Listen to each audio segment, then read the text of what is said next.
Hello my friends and dear students. मैं सैयद साद आप सबको वेलकम करता हूं ऑन माय यूट्यूब चैनल। मैं आपके लिए लेकर आया हूं एक और नया लेक्चर। प्रीवियस लेक्चर में हमने डिस्कस किया था classification of industry on the basis of ownership. Now इस लेक्चर में हम डिस्कस करने वाले हैं इंडस्ट्रीज का क्लासिफिकेशन एग्रीकल्चर की बेसिस पर।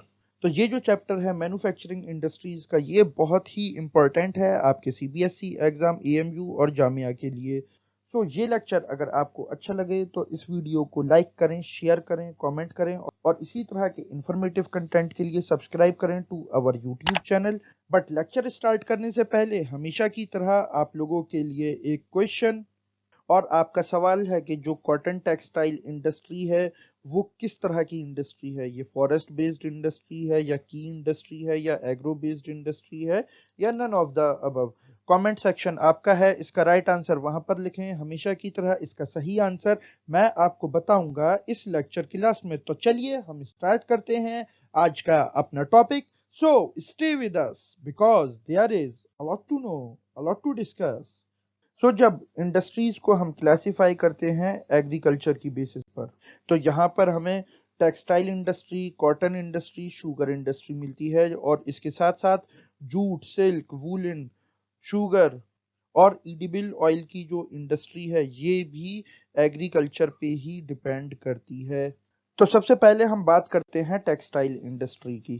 तो देखो, जो टेक्सटाइल इंडस्ट्री है, अगर इसके बारे में मैं आपको एक बहुत ही इंपॉर्टेंट बात बताऊं तो ये सेकंड लार्जेस्ट इंडस्ट्री है इंडिया के अंदर, जो कि जीडीपी में 4% का कंट्रीब्यूशन देती है और 14% एम्प्लॉयमेंट अकेले टेक्सटाइल इंडस्ट्री जनरेट कर रही है। यानी कि इससे 35 मिलियन लोगों का रोजगार डायरेक्टली जुड़ा हुआ है। तो जो टेक्सटाइल इंडस्ट्री है ये कॉटन पर काफी हद तक डिपेंड करती है और कॉटन ये अपने आप में खुद एक इंडस्ट्री है। और अगर हम कॉटन इंडस्ट्री की बात करें तो सबसे पहली जो कॉटन की टेक्सटाइल मिल यानी कि कॉटन का कपड़ा बनाने की जो मिल इंस्टॉल की गई थी वो की गई थी इन मुंबई इन द ईयर 1854। और जैसा कि मैंने आपको बताया कि कॉटन इंडस्ट्री और एग्रीकल्चर इंडस्ट्री ये आपस में बहुत ही क्लोजली लिंक करती हैं, बिकॉज जो फार्मर्स होते हैं वो अपने लाइवलीहुड के लिए कॉटन ग्रो करते हैं। देन कॉटन ग्रो कराने के बाद उसको उसकी गिनिंग की जाती है, स्पिनिंग की जाती है, वीविंग किया जाता है, डाइंग किया जाता है, डिजाइनिंग की जाती है कॉटन के फैब्रिक की, फिर उसे पैक किया जाता है और फिर आप उसको टेलर के यहाँ सिलने के लिए दे देते हैं और वो स्टिच करके सी कर आपको दे देता है। फिर जैसे कि खादी, जो कि हाथ का बुना हुआ ही एक कपड़ा होता है, वही खादी जिसको के यूज करके गांधी जी ने इंडियन फ्रीडम मूवमेंट को काफी ज्यादा स्ट्रांग बनाया था। तो जो कॉटन है, जो खादी है, ये वीवर्स को एक लार्ज स्केल पर एम्प्लॉयमेंट प्रोवाइड करता है और खादी को एक कॉटेज इंडस्ट्री का भी प्रोडक्ट माना जाता है। कॉटेज इंडस्ट्री ये बेसिकली वो इंडस्ट्री होती है जिसमें के आपको कोई भी स्पेशल प्लांट सेटअप करने की जरूरत नहीं पड़ती। उसके लिए आप अपने घर में ही एक छोटी सी मशीन लगा लेते हैं और उसी से आप कपड़ा बुन लेते हैं या फिर घर में ही आप वॉचेस बना रहे हैं। तो इंडिया में खादी जो है, खादी का कपड़ा, ये बेसिकली एक कॉटेज इंडस्ट्री में कंसीडर किया जाता है। तो इंडिया का जो कॉटन होता है ये अब से ही नहीं बल्कि मिडीवल एजेस से, या मैं कहूँ कि एंशियंट एज में भी जो इंडिया का कॉटन है, इंडिया का कपड़ा है, ये बहुत ही अच्छा माना जाता रहा है हिस्टोरिकल तौर पे भी। और अभी भी जो हमारे स्पिनिंग मिल्स हैं वो compete कर रहे हैं ग्लोबल लेवल को और हम बहुत ही अच्छा फाइबर प्रोड्यूस करने के लिए कैपेबल हैं। आपको पता है कि इंडिया एक्सपोर्ट करता है यार्न जापान को। तो देखिए, इंडिया की कॉटन इंडस्ट्री में बहुत पोटेंशियल है और ये बहुत फ्लरिश कर रही है। देन इसके बाद नेक्स्ट इंपॉर्टेंट इंडस्ट्री है जूट इंडस्ट्री। जूट किसे कहते हैं, इस पर मैंने पहले भी एक लेक्चर किया था। जूट की बेसिकली बोरियां बनती हैं और बहुत सारे डेकोरेटिव आइटम्स ही इससे बनाए जाते हैं। और जूट का जो वर्ल्ड में सबसे बड़ा प्रोड्यूसर है वो है बांग्लादेश। देन बांग्लादेश के बाद सेकंड नंबर पर है इंडिया। तो पार्टीशन से पहले इंडिया लार्जेस्ट प्रोड्यूसर हुआ करता था of jute, but after the partition जो जूट प्रोड्यूसिंग एरिया था वो सारा चला गया ईस्ट पाकिस्तान में। और जो कि 1971 की वॉर के बाद क्या बन गया, बांग्लादेश। तो इसीलिए आज दुनिया में बांग्लादेश सबसे बड़ा जूट प्रोड्यूसर है। जो 75% लैंड तो उस टाइम पाकिस्तान में चला गया था, बट 25% लैंड इंडिया में भी रह गया था। तो इंडिया ने उसको काफी अच्छे से यूज किया और इसीलिए इंडिया अब जूट का सेकंड लार्जेस्ट प्रोड्यूसर है। और जो जूट बनाने वाली मिल्स हैं वो ज्यादातर हमें बंगाल में ही मिलती हैं। कहाँ पर? और ये आपको मिलेंगी हुगली रिवर जो है उसके बैंक पर। ये हुगली रिवर से रिलेटेड जो एरिया है, जो बेल्ट है, वहां पर हमें सबसे ज्यादा मिल्स मिलती हैं जूट की। और जो पहली जूट मिल थी वो सेटअप की गई थी इन कोलकाता इन 1855, जो कि रिश्रा में सेटअप की गई थी। ये बेसिकली जो प्रेजेंट कोलकाता है, अब तो ये समझ लीजिए ये उसी में आता है। तो जूट इंडस्ट्री भी एक बहुत ही इंपॉर्टेंट इंडस्ट्री कंसीडर की जाती है जो कि बेस करती है on the agriculture. Then Hooghly basin में ही सारी जूट मिल सेटअप क्यों की गई हैं? तो इसके पीछे कुछ फैक्टर्स रेस्पॉन्सिबल हैं, या ये कहें कि एक इम्पोर्टेंट रोल प्ले कर रहे हैं।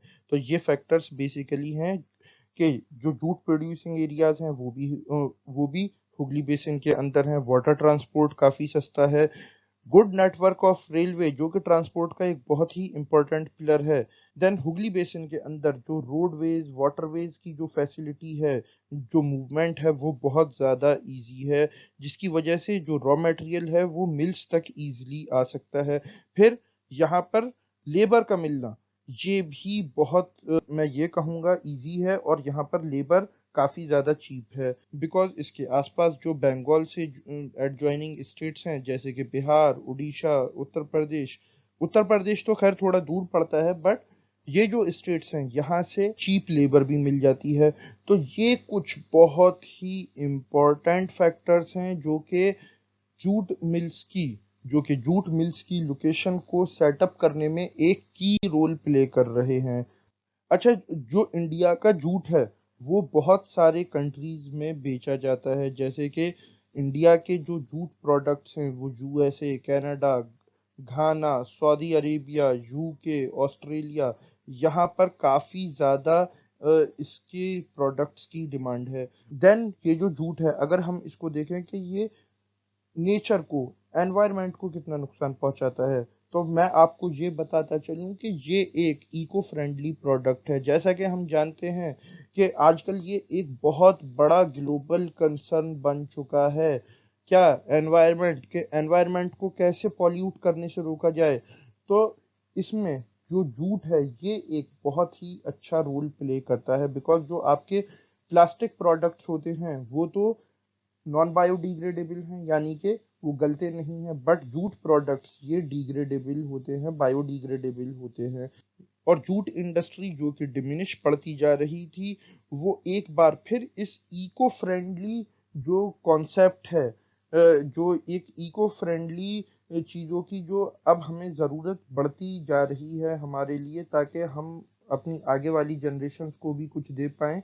तो इसके लिए जूट इंडस्ट्री के लिए भी अब एक रास्ता दोबारा से मैं ये कहूँगा ओपन हुआ है। बहुत सारी अपॉर्चुनिटीज इसके लिए ओपन हुई हैं जूट प्रोडक्ट्स के लिए। वरना अब आकर जूट प्रोडक्ट्स की जो डिमांड थी वो काफ़ी हल्की पड़ चुकी थी, बट अब एक हम फिर से यहाँ पर रिवाइवल देख रहे हैं। तो ये था जूट इंडस्ट्री का इन शॉर्ट एनालिसिस। देन फिर है sugar industry. So India consider किया जाता है as the second largest producer of the sugar in the world, और लार्जेस्ट प्रोड्यूसर है चाइना। और अगर हम इंडिया में बात करें तो सबसे बड़ा स्टेट जो कि शुगर प्रोड्यूस करता है, यानी कि जो सबसे ज्यादा शुगर प्रोड्यूस करने वाला स्टेट है वो है यूपी। और यूपी में भी ये जो बेल्ट आपको मिलेगी, मेरठ, मुजफ्फरनगर, सहारनपुर, यहाँ पर तो गन्ना बहुत ज़्यादा पैदा होता है। और जो खतौली है वहाँ पर एक बहुत बड़ी शुगर मिल भी है। तो मैं आपको ये बताता चलूँ कि जो शुगर इंडस्ट्री होती है ये सीजनल होती है। यानी कि ये इंडस्ट्री पूरे साल नहीं चलती है, ये एक खास सीजन में ही वर्क करती है, बिकॉज जो गन्ना होता है वो एक खास सीजन में ही आता है। इसीलिए ये जो इंडस्ट्री है ये सूट करती है टू द कोऑपरेटिव सेक्टर। अच्छा, इस इंडस्ट्री के साथ बहुत सारे मेजर चैलेंजेस भी जुड़े हुए हैं, जैसा कि मैंने बताया कि एक तो ये सीजनल इन नेचर है, देन यहाँ पर अभी भी old and inefficient methods of production he use किए जा रहे हैं शुगर को पैदा करने के लिए।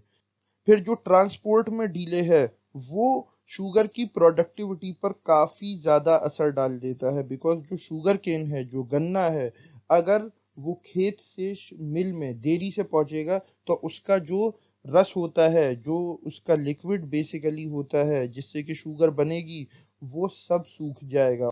और वो जैसे जैसे सूखता चला जाएगा वैसे वैसे ही हमें उतना ही कम प्रोडक्टिविटी मिलती है। तो शुगर टाइम से खेत से उठकर टाइम पर कट जाए, टाइम पर खेत से उठ जाए और टाइम पर वो मिल में पहुंच जाए, ये एक बहुत बड़ा चैलेंज होता है। तो ये थी 3 बहुत ही important industry on the basis of agriculture. तो ये लेक्चर मैं यहीं पर एंड करता हूँ। नाउ अब हम मूव करते हैं अपने क्वेश्चन की तरफ। और आपका सवाल था कि कॉटन टेक्सटाइल ये किस टाइप की इंडस्ट्री है, तो इसका राइट आंसर है एग्रो बेस्ड इंडस्ट्री। जैसा कि मैंने अभी आपको बताया कि कॉटन टेक्सटाइल जो है ये एग्रीकल्चर से बहुत ही करीब का लिंक रखती है, तो इसीलिए इसका राइट आंसर है agro based industry. So this is the end of the video. अगर ये लेक्चर आपको अच्छा लगा हो तो इस वीडियो को लाइक करें, शेयर करें, कमेंट करें और इसी तरह के इंफॉर्मेटिव कंटेंट के लिए सब्सक्राइब करें to our YouTube channel. Now I am Syed Saad signing off. Okay, bye.